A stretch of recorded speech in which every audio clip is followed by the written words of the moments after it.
السلام علیکم ورحمۃ اللہ وبرکاتہ۔ آج کے سیشن میں انشاءاللہ ہم دیکھیں گے کہ UN کے جو مقاصد تھے جو ہم نے لاسٹ سیشن میں ڈسکس کیے، تو اس سیشن میں ہم دیکھیں گے کہ وہ ان مقاصد کے حصول کے لیے کون سا طریقہ کار اور راستہ اختیار کرتا ہے ان مقاصد کو حاصل کرنے کے لیے۔ تو یہ کچھ بڑے اور بنیادی اور اہم راستے اور طریقے ہیں جو UN اپنے منشور کو نافذ کرنے کے لیے، اپنی شرائط کو منوانے کے لیے، اپنے قوانین کو لاگو کرنے کے لیے ان ممالک میں جو ممالک اس کے منشور کو بظاہر قبول نہیں کرتے یا اس میں کسی قسم کی چون چرا کرتے ہیں، تو یہ بنیادی طریقے استعمال کیے جاتے ہیں۔ اور اس میں سب سے پہلا طریقہ NGOs کے ذریعے سے، تو اسلامی ممالک میں اور غیر اسلامی ممالک جو آن بورڈ نہیں ہوتے، ان میں اب UN اپنے ایجنڈے کو نافذ کرنے کے لیے، اپنے ایجنڈے کو لانے کے لیے NGOs کو وہاں پہ کھڑا کرتی ہے، اور NGOs کے ذریعے سے رائے عامہ ہموار کی جاتی ہے،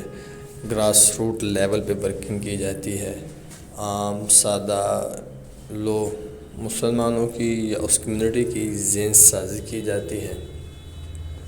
اور پھر NGOs کے ذریعے سے مختلف پروگرامز کروائے جاتے ہیں، جس میں ایک اہم ایکٹیویٹی ان کا اس ملک کی شاہراہوں پہ آ کر احتجاج کرنا ہوتا ہے، احتجاج ریکارڈ کروانا ہوتا ہے، اور اس کے ذریعے سے اپنا پیغام پہنچانا ہوتا ہے اس ملک کی عوام تک، اس ملک کے گراس روٹ لیول کی ذہن سازی کے لیے ذہنوں تک وہ خاص میسیج اور پیغام پہنچانا ہوتا ہے۔ اور پھر NGOs کو ہی استعمال کیا جاتا ہے ملک کے ان قوانین کے خلاف جو UN کے منشور کے خلاف ہیں۔ کسی ملک کے اگر قوانین UN کے منشور کے خلاف ہیں تو ان قوانین پہ اعتراض اٹھایا جاتا ہے NGOs کے ذریعے سے، ان قوانین کو قابل اعتراض بنایا جاتا ہے NGOs کے ذریعے سے۔ تو NGOs کا بہت مرکزی کردار رہا ہے UN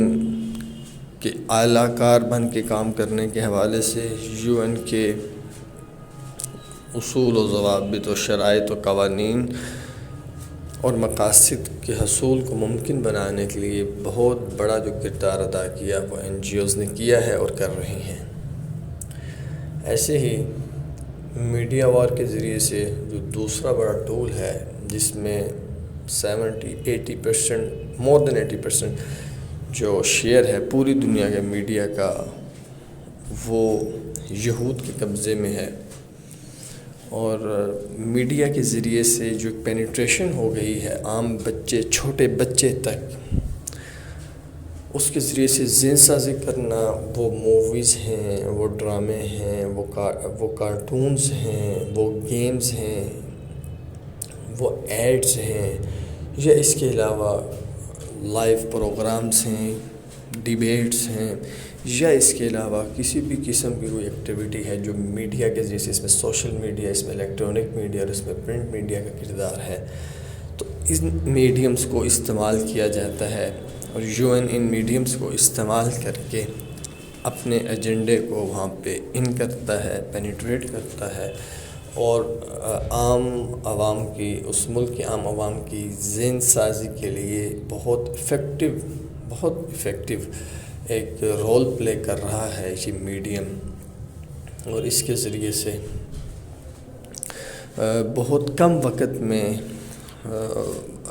جو ہے یہ مقاصد UN اپنے حاصل کر لیتے ہیں۔ اور ڈونیشن اور قرضوں کے ذریعے سے بھی آپ کے سامنے بات واضح ہے کہ جب ڈونیشن دی جاتی ہے تو مشروط کر دیا جاتا ہے اس کو ایسے ملک کو دینے کے لیے، قرضے جب دیے جاتے ہیں ان کو بھی مشروط کر دیا جاتا ہے ایسے ممالک کو دینے کے لیے جو یو این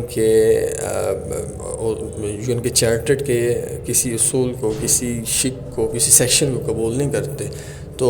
ان کو قبول کروانے کے لیے قرضوں کو مشروط کر دیا جاتا ہے، ڈونیشنز کو مشروط کر دیا جاتا ہے تاکہ یہ بات کو قبول کریں۔